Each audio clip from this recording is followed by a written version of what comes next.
विनोद और विनीता के दो बच्चे थे। रीना बड़ी थी और राजा छोटा था। रीना स्कूल जाने लायक हो गई थी। विनोद ने उसका दाखिला गांव के ही छोटे से स्कूल में करा दिया। रीना बहुत मेहनती और पढ़ाई में बहुत होशियार थी। रोज समय से स्कूल जाती थी। 2 साल बाद जब राजा स्कूल जाने लायक हुआ, तब विनोद विनीता से बोला, विनीता, अब राजा भी स्कूल जाने लायक हो गया है।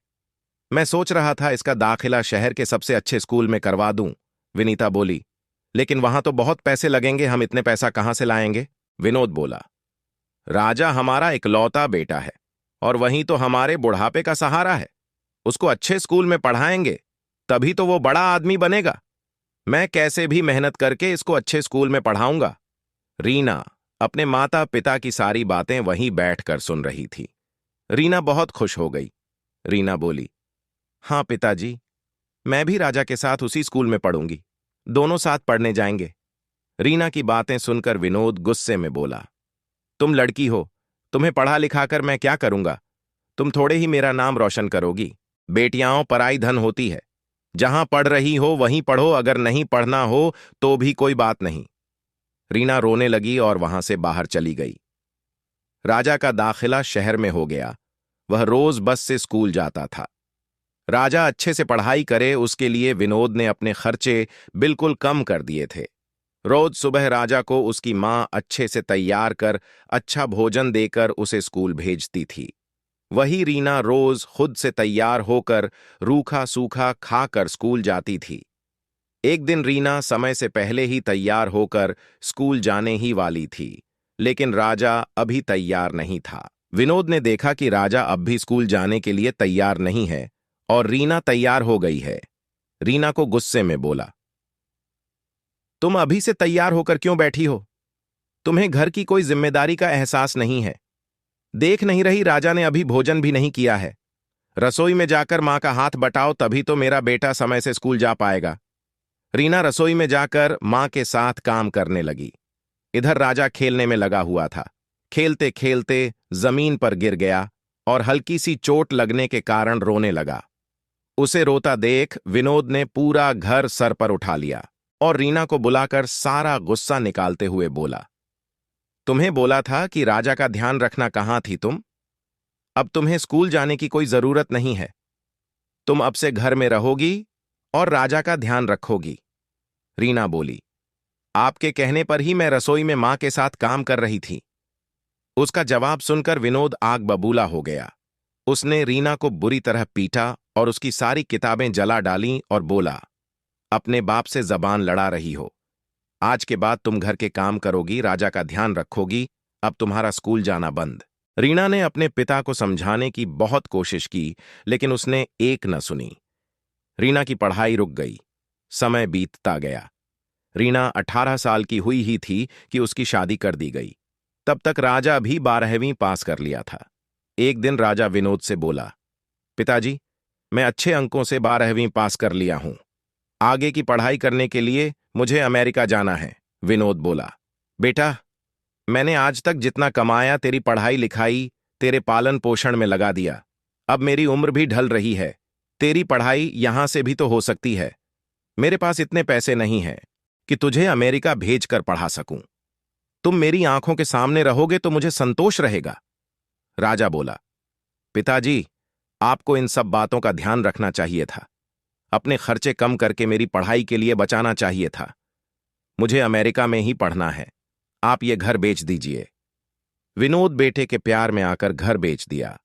बेटे को अमेरिका पढ़ने के लिए भेज दिया। 10 साल तक उसके पास नौकरी थी, तब तक तो वह किराए के मकान में रहता था। नौकरी जाने के बाद उसके पास किराया देने के लिए भी पैसे नहीं थे।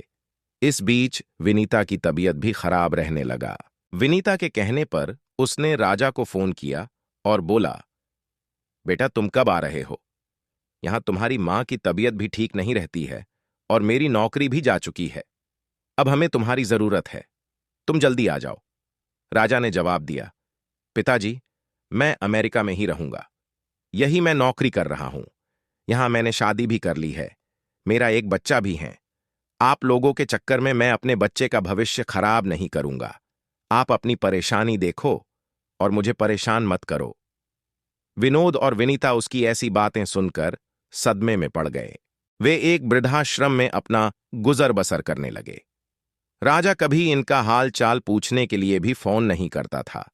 जिस बेटे के लिए विनोद ने अपना सब कुछ बेच दिया, अपनी बेटी के साथ बुरा बर्ताव किया, उसी ने इनसे आंखें बंद कर ली थीं। बीमारी के कारण कुछ दिन बाद ही विनीता की मृत्यु हो गई। विनोद को कुछ समझ में नहीं आ रहा था कि अब वह क्या करे। विनीता के अंतिम संस्कार के लिए भी उसके पास पैसे नहीं थे। न चाहते हुए भी विनोद ने राजा को फोन किया और कुछ बोले उससे पहले ही राजा गुस्से में बोला, आप फिर मुझे परेशान करने के लिए फोन करने लगे।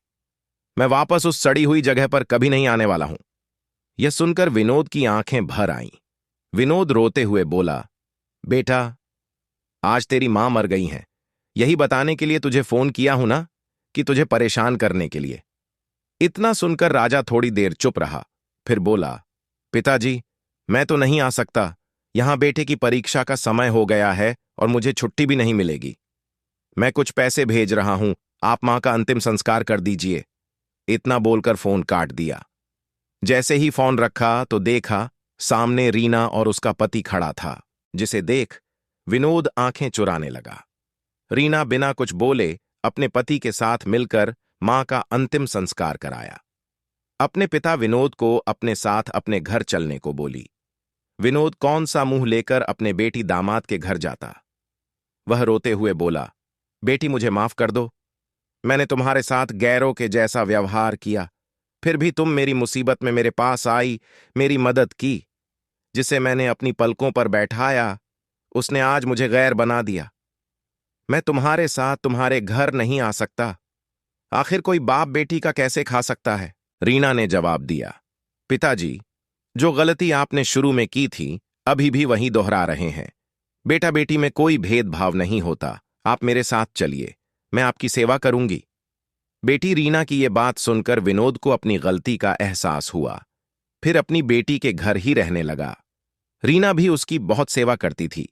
विनोद को अपने किए पर बहुत पछतावा होता था, लेकिन कर भी क्या सकता था। पछताने से क्या होगा? जब चिड़ियां चुग गई खेत। हमें कभी भी बेटा बेटी में भेदभाव नहीं करना चाहिए।